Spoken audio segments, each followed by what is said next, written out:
안녕하세요. 여러분의 이야기에 귀 기울이는 시간, 인생 그렇게 말하다입니다. 누구나 인생의 계절을 살아갑니다. 봄 같은 청춘, 여름 같은 한창 때, 가을과 겨울이 지나도 다시 피어나는 꽃이 있습니다. 오늘은 그런 이야기입니다.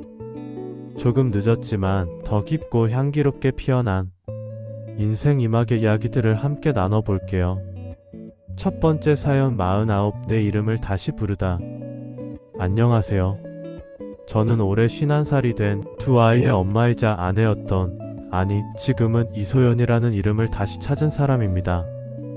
결혼하고 아이 낳고 키우며 30년 가까이를 가족을 위해 살았어요. 새벽에 일어나 도시락 싸고 저녁엔 피곤한 남편 기분 맞추고 사춘기 아이 눈치 보며 하루하루를 보냈죠. 어느 날 거울을 보는데 제 얼굴이 낯설더라고요. 나는 누구였지? 내 이름은 뭐였더라? 그때였습니다. 우연히 동네 문화센터에서 성인 발레 교실 모집 광고를 봤습니다. 심장이 콩닥콩닥 뛰었어요. 어릴 적 무대에서 튀는 발끝을 동경했거든요. 그렇게 시작한 발레. 처음엔 몸이 따라주지 않아 좌절도했지만 한 달, 두 달 어느새 유연해진 내 몸과 마음. 그리고 어느 봄날 작은 무대 위에 섰어요. 무대 조명이 켜지던 순간 내 안에 꽃이 피었어요. 이소연 씨, 무대 위로 나오세요. 오랜만에 누군가 제 이름을 불러준 그 순간 눈물이 왈칵 쏟아졌습니다. 이제는 누군가의 아내나 엄마가 아니라 나 자신으로 살아가고 있어요. 49에 다시 태어난 기분입니다. 늦었다고요? 아니요. 저는 이제 시작이에요. 49 인생의 중턱에서 다시 자신의 이름을 찾은 소연 씨의 이야기.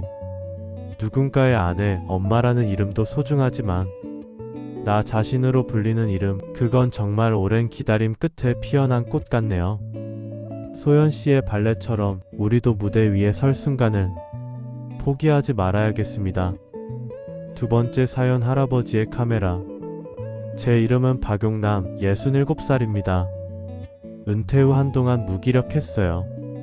직장에서는 과장님이었지만 퇴직하니 그냥 노인이더군요. 하루는 손녀가 말했습니다. 할아버지, 맨날 집에만 있지 말고 좋아하는 거 해봐요. 어릴 적 뭐 좋아했어요? 잠시 기억을 더듬다 떠올렸습니다. 고등학교 시절 작은 필름 카메라 하나 들고 친구들 사진을 찍어주던 내가 있었죠. 흑백 필름에 담긴 웃음과 표정들. 그날 이후 중고 카메라 하나 장만해서 사진을 다시 찍기 시작했습니다. 공원에 가서 아이들 노는 모습, 길모퉁이 장독대, 골목 어귀에서 담배 피우는 노인. 그러다 마을회관에서 사진 동아리를 만들었어요. 이제는 전시회도 하고 지역신문에 칼럼도 싣습니다. 누군가 제게 그럽니다. 사진이 참 따뜻하네요. 그 말이 그렇게 고맙더라고요. 내 삶에도 따뜻한 시선이 있었단 걸 다시 느끼게 해주니까요. 카메라를 들고 다시 걷기 시작한 인생. 저는 지금 참 잘 살고 있습니다. 사진을 찍는다는 건 그 순간을 마음에 담는 일이라고 하죠. 박용남 어르신의 렌즈에는 풍경보다 더 따뜻한 시선이 담겨 있었던 것 같습니다. 늦은 나이에도 아니, 오히려 그 나이기에 더 특별한 감각이 있었던 거죠. 그분의 삶이 사진처럼 오래 기억되길 바랍니다. 세 번째 사연, 요양보호사 시험, 내 인생의 터닝포인트. 안녕하세요. 저는 58세 이정자입니다. 남편은 몇 년 전 세상을 떠났고 두 자식은 멀리 도시로 갔어요. 텅 빈 집에서 하루하루가 너무 외로웠습니다. TV만 켜두고 간식만 입에 넣고 그렇게 무의미하게 흘러가던 시간들. 그런데 어느 날 동네 도서관에서 본 요양보호사 교육생 모집. 그 한 줄 문구가 저를 붙잡았습니다. 내가 할 수 있을까? 그 망설임 속에서도 용기를 냈고 3개월 공부 끝에 시험을 봤습니다. 그리고 합격. 지금은 요양원에서 어르신들을 돌보고 있어요. 하루에도 수십 번 고마워요라는 말을 듣습니다. 선생님 얼굴만 봐도 마음이 편해요. 그 말이 얼마나 큰 위로가 되는지 모릅니다. 남편이 떠난 자리의 슬픔을, 다른 이의 외로움을 돌보며 조금씩 메우고 있어요. 늦은 인생에도 누군가에게 꼭 필요한 사람이 될 수 있다는 것. 그 사실이 제 삶을 다시 환하게 밝혀줬습니다. 정자 씨의 사연을 들으며 누군가에게 필요한 사람이 되는 것, 그것이야말로 인생 후반에 가장 값진 선물이라는 생각이 듭니다. 마음을 다해 누군가를 돌보다 보면 결국 나 자신도 치유되고 있다는 걸 우리는 언젠가 깨닫게 되죠. 정자 씨가 다시 시작한 삶, 정말 응원하고 싶습니다. 네 번째 사연, 늦깎이 대학생. 내 이름 앞에 학생이라니. 안녕하세요. 저는 62살의 신입생 이만수입니다. 맞습니다. 대학생입니다. 그 흔한 졸업장 하나 없이 평생 일만 하다가 퇴직 후 문득 이런 생각이 들었어요. 이제는 내가 배우고 싶다. 젊은 시절 늘 책가방 메고 가는 친구들이 부럽기만 했던 그 시절이 어느 날 불현듯 가슴속에서 다시 꿈틀거렸죠. 그래서 용기 내어 방송통신대에 등록했습니다.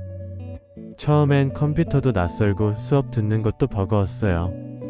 하지만 도서관에서 혼자 노트 정리하며 잊고 지냈던 나를 조금씩 만나게 됐습니다. 학생증 발급되셨습니다. 창구 직원이 건네준 파란색 학생증. 내 이름과 사진이 적힌 그 조그만 카드 하나에 내가 다시 시작할 수 있다는 자신감이 담겨 있더군요. 요즘은 젊은 친구들과 토론도 하고 늦은 입학에 박수를 쳐주는 교수님 덕분에 배움의 즐거움이 무엇인지 조금씩 알게 되었습니다. 이제 저는 제 삶의 주인으로 앞으로의 날들을 더 배워가며 살아가고 싶습니다. 학생이라는 호칭이 이토록 늦은 시기에 더 특별하게 들릴 수 있다는 것. 이만수 씨의 사연은 우리에게 말해줍니다. 공부는 나이에 갇히지 않는 꿈이고 배움은 언제든 삶을 새롭게 열어주는 열쇠라는 걸요. 지금 이 순간도 시작하기에 늦지 않았습니다. 마지막 사연, 작은 찻집. 내 마음을 데우다. 제 이름은 정은이, 올해 64입니다. 남편과 사별한 후 한동안 삶이 텅 비어 있었습니다. 무기력한 하루가 계속되던 어느 날 아주 작은 공간이 눈에 들어왔어요.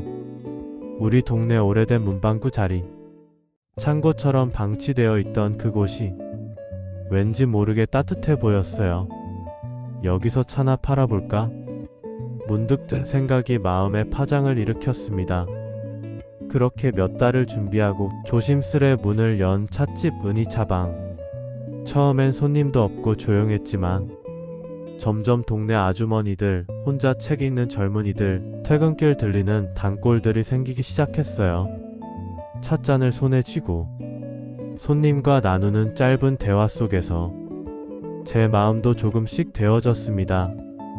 사장님 차 참 좋아요. 덕분에 위로받아요. 그 말을 들었을 때 이 작은 찻집이 단순한 가게가 아니라 누군가의 마음에 머무는 공간이 되었구나 싶었습니다. 내 마음이 식어갈 때 내가 나를 다시 데운 곳. 바로 이곳, 이 찻집입니다. 찻잔에서 올라오는 따뜻한 김처럼 사람의 마음도 은근하게 데워질 수 있지요. 정은이님의 찻집은 단순한 공간이 아닌 치유와 나눔의 온기가 담긴 인생 이막의 쉼터가 되었습니다. 그 조용한 용기가 참 아름답습니다. 쉬어가는 글. 두 번째 봄 나태주. 처음 봄이 아니어도 좋다. 다시 오는 봄이어서 더 따뜻하다. 뒤늦게 피는 꽃이 더 고운 까닭은 기다림의 시간이 있었기 때문이다. 사람도 그렇다. 늦게 웃는 얼굴에 더 마음이 간다. 다 지나간 줄 알았는데 그제야 진짜 인생이 시작된다. 인생이 꼭 정해진 시기에 피어야만 하는 건 아닙니다. 누군가는 20살에 또 누군가는 60에 비로소 자신의 꽃을 피웁니다. 늦게 핀 꽃이 더 향기롭다는 말, 오늘 그 말이 여러분의 마음을 움직였기를 바랍니다. 여기까지 인생 그렇게 말하다였습니다. 다음 이야기에서 또 만나요. 안녕히 계세요.